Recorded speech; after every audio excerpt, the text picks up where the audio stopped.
The cub came from Fish and Game. We got the call on Friday morning, which would have been the 18th of July, telling us that they had a cub that had come from the Shasta Trinity fires and was saved by a firefighter there. I guess his name Andy Deem.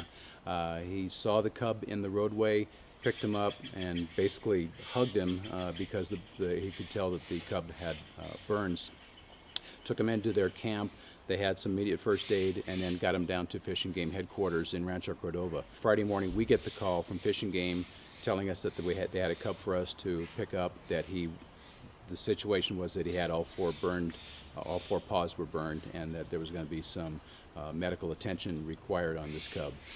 So we went down to Rancho Cordova, which is about an hour and 40 minutes from South Lake Tahoe, picked up the cub, brought him back up here, and that afternoon then we started the process that we are doing now, which is changing the dressing every day. And in order to do that, we have to basically immobilize them. We don't have to knock them out totally, but you do have to immobilize them so that we can basically do the bandaging, remove the old bandages, apply the ointment or the medication for the new day, and then rebandage each paw. This process is going to go for a minimum of a week, and it sounds like it's going to go for about 2 weeks because he has no pads left on the bottom of his feet.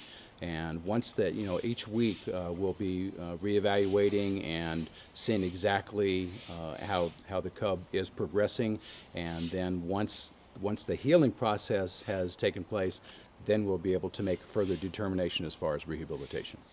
Well, it's pretty much going to be the same for the next week or so. We really can't tell what the prognosis is going to be until we see the extent of the damage. And with burn injuries, it takes a while to determine what's going to live and what's going to die and what's going to grow back. So basically what we're doing now is support, keeping the tissue as healthy as we can, keeping the bear as healthy as we can, and giving it time to do what it's supposed to do. All 4 feet are badly burned between severe second and third degree burns, and that's the trouble, is we can't distinguish what's going to actually come back yet.